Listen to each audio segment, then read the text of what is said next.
Hai, kita jumpa lagi pada sesi yang ketiga. Bincang santai kita dengan penyair Wayan Jengki Sunarta atau Bung Jengki. Baik Bung Jengki, sesi yang ketiga ini kita coba diskusikan bagaimana pandangan Anda tentang masa depan kepenyairan di Indonesia sekarang ini, terutama di era digitalisasi ini. Apa pengaruhnya pada Anda sebagai seorang penyair? Apakah Anda harus mengubah gaya ucap Anda, harus mengubah cara kepenyair Anda, terus menemukan apa supaya tetap eksis, tetap bisa berkarya dengan lebih baik gitu. Bagaimana pandangan Anda begitu? Ya Bang, ini suatu obrolan yang sangat-sangat menarik ya tentang bagaimana penyair bertahan atau mengembangkan diri di era digital ini. Bagi saya, era digital ini adalah suatu tantangan tersendiri dan juga suatu peluang yang luar biasa bagi dunia kepenyairan dan juga dunia sastra atau dunia seni pada umumnya. Kita bisa melihat 2 tahun ini kita menghadapi cobaan yang begitu berat, pandemi yang luar biasa, sehingga muncullah aplikasi Zoom meeting, aplikasi lain yang mempermudah ruang gerak kita. Dan kita melihat banyak sekali pertunjukan sastra ditampilkan lewat Zoom, lewat YouTube, lewat live streaming, dan hal lain. Ini tantangan tersendiri dan peluang yang besar. Nah, dan bagi dunia kepenyairan, kita harus memahami, harus berani belajar tentang menggunakan kecanggihan teknologi. Karena yang saya amati, ada memang beberapa orang atau beberapa pihak yang seolah-olah tidak mau terlibat di dalam era digital, seolah-olah antipati, seolah-olah tidak penting. Tapi kalau kita mau bertempur di dunia kepenyairan dunia sastra dalam konteks era digital, kita harus menguasai keterampilan untuk untuk memahami multimedia ini. Dan lagi pula jika kita tidak cukup waktu untuk itu, kita bisa membuat sistem, membangun jaringan, bekerja secara tim. Misalnya, kita bisa mempertunjukkan puisi dengan alih wahana, dari pembacaan puisi dengan multimedia, atau bikin visualisasi puisi yang bisa ditaruh di konten YouTube. Dan ini tentu tidak bisa digarap seorang diri, tapi ada tim kameramen, tim editing video, dan hal-hal lain. Dan secara dunia penerbitan buku puisi, justru era digital ini sangat mendukung dengan adanya e-book misalnya, atau dengan adanya laman-laman atau web-web yang memuat puisi, yang memuat sastra. Bagi saya justru era digital ini membuat dunia sastra lebih berkembang luas secara akses, secara promosi, dan hal lainnya. Dan kita bisa melihat bagaimana begitu banyak bermunculan penyair-penyair lewat dunia medsos misalnya. Bahkan orang yang tidak kita kenal, bisa-bisa buku puisinya bestseller karena gara-gara menulis puisi di Instagram dan punya follower yang banyak. Ini kan setiap orang punya peluang menjadi seorang penulis sastra di zaman medsos, zaman internet ini. Cuma ini terlepas dari kualitas karya ya. Karena kualitas karya itu hal yang berbeda, yang bisa kita perdebatkan, bisa kita perbincangkan lagi. Tapi saya berpikir bahwa inilah kesempatan orang-orang untuk memunculkan dirinya sebagai tokoh sastra, sebagai penyair, sebagai penulis prosa, siapa saja bisa. Kalau zaman dulu kita ada senior junior dalam dunia sastra, senior junior dalam dunia seni, tapi di era digital ini semua adalah senior, semua bisa menjadi tokoh, semua bisa penyair ya, jadi penyair semua bisa menjadi tokoh, bisa menjadi sastrawan. Tapi kalau kita bicara soal kualitas, yaitu ada writer, soal kualitas karya, yaitu bisa diperdebatkan lagi, bisa dibikin forum lagi kan, seperti itu. Bisa ada riset tentang bagaimana kualitas sastra di masa multimedia misalnya, itu perlu ada riset, ada pendalaman. Ada Ya, jadi kajian-kajian sendiri lah, ya, ya, ada kritikus sendiri lah, kritikus betul. puisi-puisi media luar ya Betul, inti-intinya. dan yang terpenting sekarang ini adalah bagaimana penyair mempunyai kesadaran untuk alih Ya. wahana puisi misalnya, menjadi film pendek, menjadi atau visualisasi puisi, atau bagaimana pembacaan puisi dengan multimedia dan hal lain. Itu peluangnya di zaman digital ini sangat besar. Dan saya juga terjun di dalam dunia ini, dunia multimedia ini, karena kesadaran untuk promosi karya, untuk publikasi karya. Kita tidak cukup publikasi karya di buku atau di koran cetak misalnya. Sekarang setiap orang bisa membuat situs, buat web, kita bisa kirim karya-karya kita ke terbitan Anda online. Anda masih percaya buku masih ada pada masa depan nanti itu buku-buku puisi pasti kan ada yang menulis lagi menerbitkan lagi buku-buku puisi nanti ke depan kalau era Uh, multimedia ini sudah luar biasa hebatnya.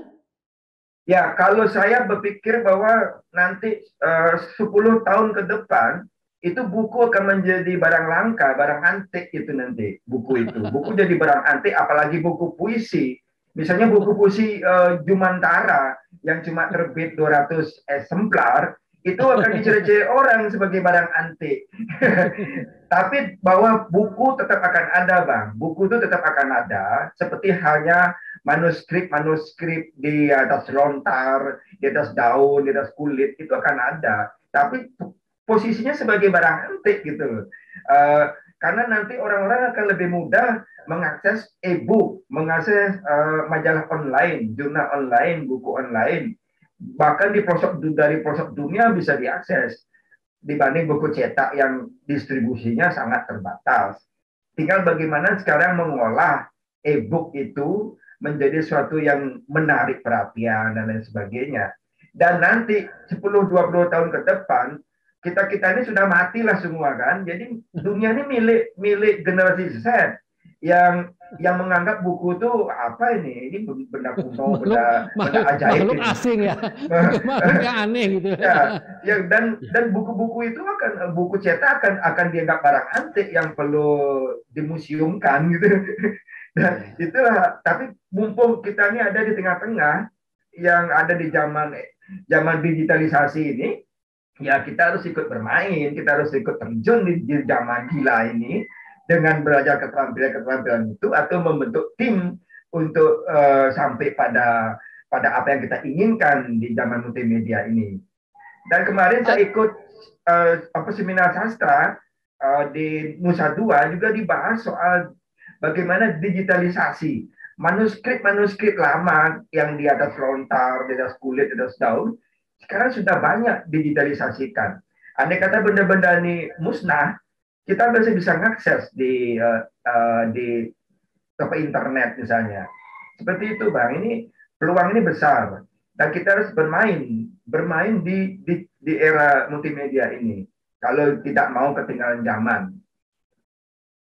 Oke, Seperti jadi itu. Anda sudah siap menghadapi era digitalisasi ini ya, siap menyesuaikan diri, siap memanfaatkan peluang ini secara maksimum ya. Artinya Ya, sudah dan siap menerima kenyataan nanti buku-buku kita jadi barang antik ya.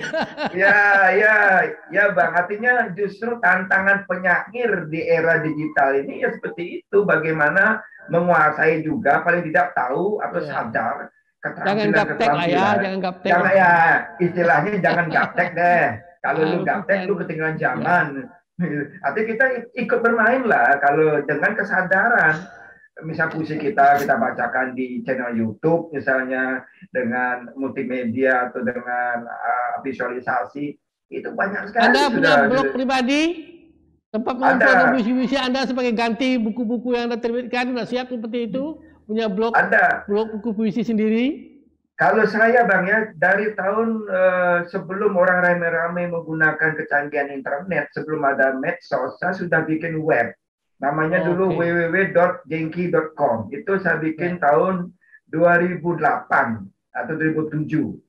Nah, karena itu zaman itu berbayarnya mahal, jadi saya biarin sampai tutup. Nah, sekarang saya bikin yang gratisan blogspot, www.blogspot jurnaljenki.com, Jurnal Jenki. Di Jurnal Jenki ini memuat karya-karya saya dari tahun awal-awal saya nulis, baik itu puisi, cerpen, esai, berbagai tulisan ada di Jurnal Jenki. Tapi bahwa kesadaran menggunakan teknologi internet sudah terbentuk dari 2006, 2005-an dulu, sebelum orang-orang rame ngomongin tentang multimedia. Kebetulan saya juga ikut mendukung gerakan sibersastra waktu itu. Gerakan sibersastra itu kan terjadi tahun 90-an dan mencapai puncaknya 2000-an awal. Ya, saya ikut di gerakan sibersastra lewat publikasi mailing list atau lewat e-book dan lain sebagainya zaman itu. Gitu, Bang. Oke, kalau begitu Bung Jenki, kita mungkin sudah sampai pada sisi yang terakhir dari bincang-bincang santai kita. Para pemirsa sekalian, itulah bincang santai kita dengan Bung Jenki tentang perjalanan karir kepenyairannya, capaian-capaiannya, dan gimana kesiapannya menghadapi era digitalisasi. Jadi dia tahun 2008 sudah punya blog pribadi sendiri. Jadi dia sudah salah seorang penyair, sudah siap dari awal dengan menghadapi era digitalisasi ini. Baik, pemirsa sekalian, mudah-mudahan bincang-bincang santai kita dengan Bung Jenki ini menjadi spirit kita semua, menjadi inspirasi kita semua, bagaimana hidup sebagai seorang penyair, bagaimana seorang penyair menghadapi masa depan perubahan-perubahan teknologi yang terjadi. Baik pemirsa sekalian, terima kasih kepada Anda semua yang sudah menonton acara ini. Terima kasih ke Bung Jenki, Wayan Jenki Sunarta yang jauh-jauh di Bali ikut men-sharing pengalaman beliau. Mudah-mudahan tetap eksis sebagai seorang penyair, tetap hebat dan menemukan lagi bentuk-bentuk puisi, pengucapan yang lebih kuat, lebih penuh ilan vitalis seperti semangatnya Hairi Anwar yang mempengaruhi jalan hidup Bung Jenki Sunarta. Baik pemirsa sekalian, sebagai sisi terakhir saya ingin berterima kasih kepada pendukung acara ini, air mineral dalam kemasan Sunpot, air yang mengusung tema Anda apa yang Anda minum. Kalau Anda minum air sehat, Anda akan jadi sehat. Air mineral ini diproduksi di Gunung Bintan, di Tanjung Pinang. Kemudian terima kasih kepada Universitas Maritim Raja Ali Haji yang juga menjadi pendukung acara ini, yang mengusung tema belajar dan bertanya tiada jemu. Itu salah satu pasal di dalam Gurinam 12 yang dipakai karangan Raja Ali Haji, dan Raja Ali Haji namanya diabadikan di dalam diabadikan sebagai nama Universitas Maritim pertama di Indonesia itu. Baik, Malaysia, kita jumpa lagi pada minggu akan datang. Saksikan Highway 1 jam bersama Rida Kalianti tiap hari Senin pukul 10 sampai pukul 11. Terima kasih. Assalamualaikum warahmatullahi wabarakatuh. Highway, kita jumpa lagi pada minggu yang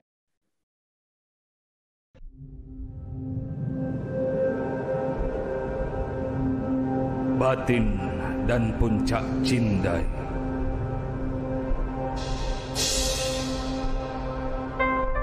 Bismillah itu